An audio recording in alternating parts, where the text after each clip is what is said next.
캐나다에 처음 발을 내딛던 날, 저희 부부는 늦은 가을 어느 날 밤 11시 50분에 사스카추완주 사스카툰 공항에 도착했습니다.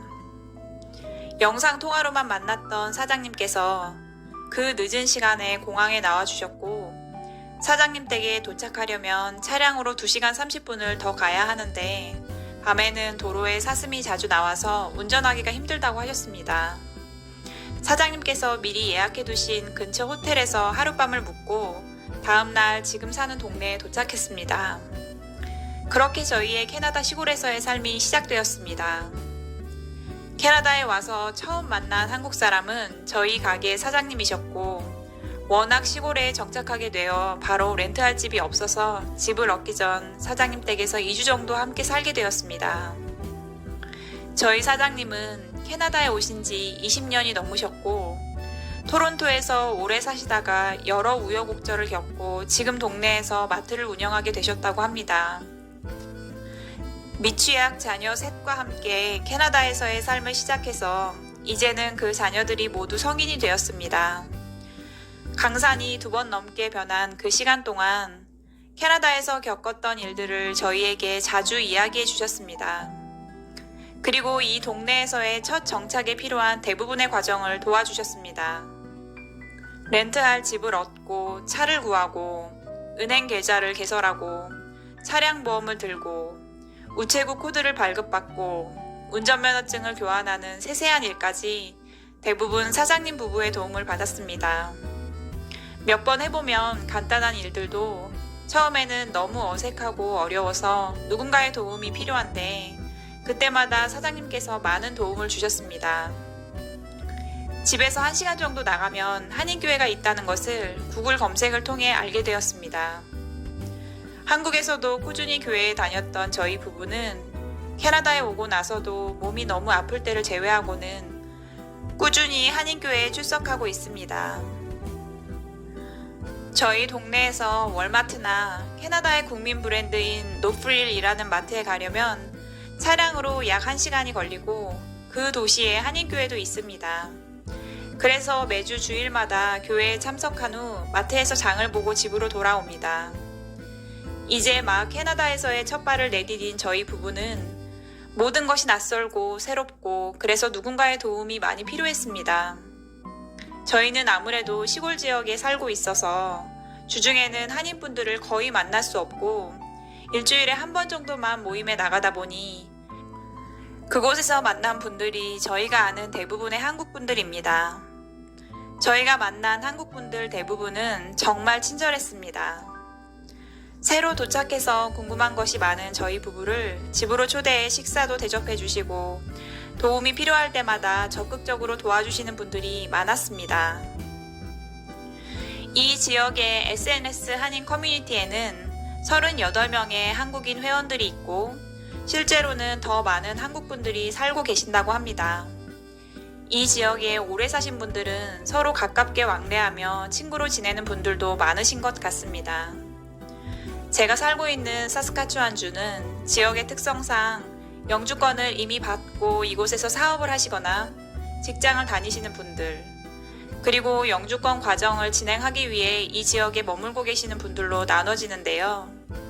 영주권 과정을 진행하는 한국 사람들의 비율이 사업을 하시면서 오래 사시는 분들보다 더 높은 것 같습니다.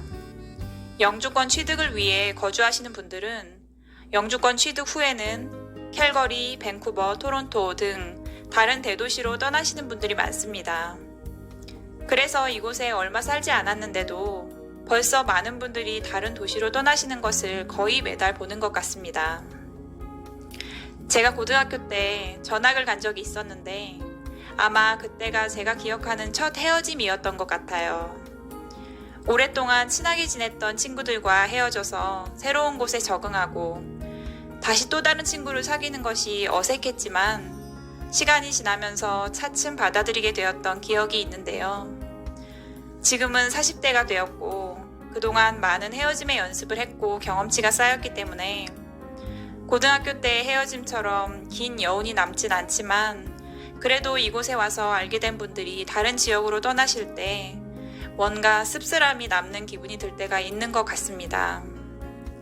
저희 부부 역시 영주권을 진행하기 위해 이 지역을 알게 되었고, 이곳에 살게 되었고, 그래서 언젠가는 떠나게 될 날도 오겠지만, 이곳에서 하루하루를 살다 보니 그새 정이 많이 든 것 같습니다.